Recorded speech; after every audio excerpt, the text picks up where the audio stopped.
আর্জেন্টিনার সরকারকে ট্রাম্প প্রশাসন সহযোগিতা দিলেও দেশের মানুষের স্বাস্থ্যসেবা নিশ্চিত করতে রিপাবলিকানদের অর্থ নেই, এমন অভিযোগ করেছেন সেনেট মাইনরিটি লিডার চাক শুমার। মঙ্গলবার সেনেট ফ্লোরে বক্তব্য দিতে গিয়ে তিনি এসব বলেন। এ সময় তরুণ রিপাবলিকানদের হিংসাত্মক বক্তব্যের সমালোচনা করেন এই ডেমোক্রেটিক নেতা।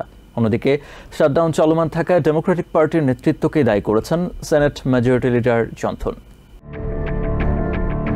সরকারের অচল অবস্থার 14তম দিনে সেনেট ফ্লোরে আলোচনার শুরুতেই গাজায় যুদ্ধবিরতি কার্যকরে ভূমিকা রাখা প্রত্যেকের প্রতি কৃতজ্ঞতা জানান সেনেট মাইনরিটি লিডার চাক শুমার। এ সময় গাজায় স্থায়ী শান্তি প্রতিষ্ঠায় দ্বিরাষ্ট্রীয় সমাধানের বিকল্প নেই বলেও মন্তব্য করেন তিনি।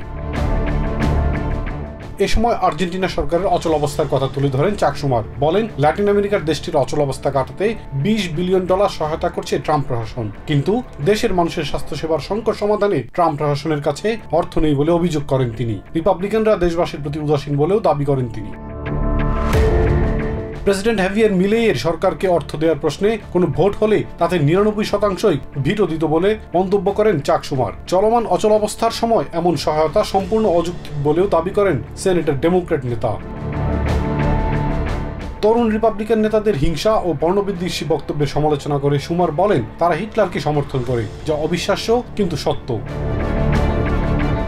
অন্যদিকে সরকারের অচল অবস্থার জন্য ডেমোক্রেটদেরই দায়ী করেন senate majority leader John Thune. Republican পার্টির এই নেতা বলেন, ডেমোক্রেটরা নিজেদের রাজনৈতিক স্বার্থ রক্ষায় স্বাস্থ্যসেবা সংকটের দোহাই দিয়ে সরকার চালাতে ইচ্ছাকৃতভাবে অসহযোগিতা করছে।